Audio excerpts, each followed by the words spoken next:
قبول خوانندگان به مکتب بین المللی اکسفورد در شهر خوجند آغاز شده است. باید گفت که تعلیم در این مؤسسه پر از روی معیارهای بین المللی برآمده شده. خوانندگان به گروه‌های روسی و انگلیسی از صنف 1 تا 11 قبول کرده می شوند. روند قبول چگونه صورت می گیرد و برای تحصیل در مکتب مذکور چگونه حجت ها لازمند؟ ما در این باره گزارش می دهیم.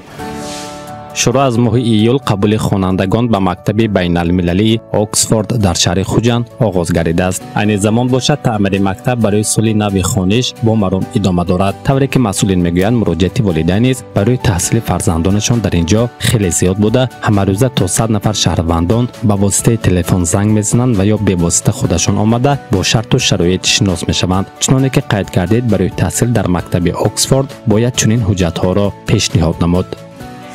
این اولش کپی شهادتنامه تولدی خواننده، کپی شناسنامه پدر و مادر، اینچنین معلوماتنامه از جای استقامت و 3 دانه رسم را آوردن لازم است. و بعد از اونی که خواننده 5 روز در مکتب میخواند، در روز پنجم به وی معلوماتنامه داده می شود از طرف مکتب اکسفورد که در حقیقت در مکتب اکسفورد تحصیل کرده ایستاده است و بعد حجت های دیگر رو از قبیل پرونده شخصی خواننده و اینچنین فرم‌های تیپی 63 و 26 را باید که از همون مکتبی که میخواند آوردن لازم است. با آنهایی که هنگام سپریدن امتحان داخل شوی صاحب بلهای بلند می‌گردند و یا از یک خانواده یک چند نفر در این مکتب تحصیل می‌نمایند، از طرف رهبریت مؤسسه امتیازها نیز مقرر گردیده است. خوانندگان از 3 فن زبان روسی، زبان انگلیسی و متماتیکا امتحان می‌سپارند، تست سپاریده می‌شود و بعد از جمع نمودن خال‌های خوانندگان بله گزارش 30% است، 30 بال است. بعد از اون علاقه اگر خالی گرفته خواننده زیاده از 90% باشد، در این حالت ها نیز تخفیف ها برای خواندن پیش بینی کرده شدند. اینچنین برای خوانندگان یک چند خوانندگانی که از یک عائله هستند، مثلا یکم فرزند، دوم، سوم، چهارم، در این حالت نیز تخفیف ها پیش بینی کرده شدند.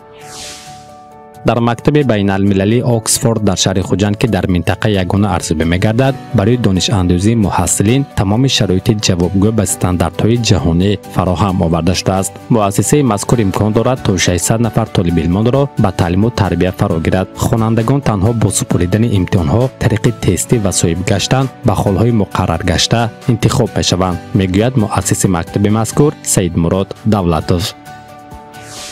سیستم قبولم تستی روانه. تستش است، واش است، همه پدرت ما نمیگیریم. نوشتش تو پولش میتید، پول خوندنش دونه شرط. دیگه همه ما پدر کار نیست. و البته وای تستش سپردنش در کار. اقل کم لیاقت داشتنش در کار. بعد اوای گرفته است تیار کردن میشه.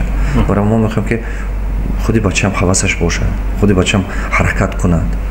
حواسش باشه به که اون بعد اون مبلغی که پدر و مادر وای به خراجات میکنن که وای اکوپاسیون کننده خرده به خودش.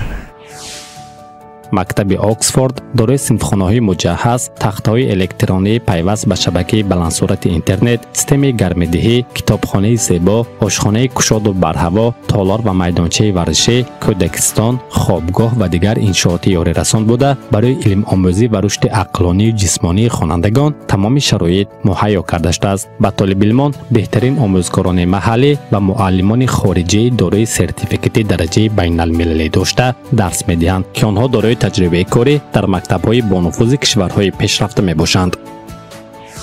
Мы готовим наших детей готовыми к мировому рангу.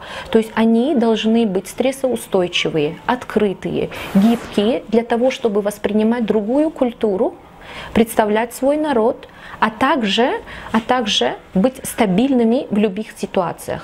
То есть наша основная миссия это открыть глаза наших детей на другой мир. То есть они должны узнавать, что существуют другие страны, какой уровень жизни, что новшество есть в других местах. Использовав все это новшество, они должны это все использовать у себя здесь, в своей стране. این گونه شرایط و محیط سازگار به خوانندگان امکانیت می‌دهد که ضمن آموزش همه‌جانبه رشد نموده استعداد خود را دریافت نمایند و قابلیت و مهارت خود را صیقل داده در آینده بهترین متخصص در ساحه خود گردند، زیرا که آموزگاران ورزیده با هر یک خواننده مناسبت فردی نموده مطابق به ذوقشان آنها را راهنمایی می‌کنند. خواننده امروزه لیدر آینده تحت چنین شعار مکتب اکسفورد فعالیتش را به راه مانده است. تحصیل در مکتب بین المللی اکسفورد در شهر خوجند هم عرضه خوانندگان و هم عرضه والدین می باشد، زیرا که در اینجا برای رشد انسان شرایط درجه اعلا و امکانیت‌های فراهم آورده شده است. اگر خواهید که در چنین مکتب و در چنین شرایط تحصیل نمایید و دانش سطح بین المللی گیرید و در آینده همچون متخصص شناخته اعتراف کردید، پس مکتب بین المللی اکسفورد در شهر خوجند انتظار شماست.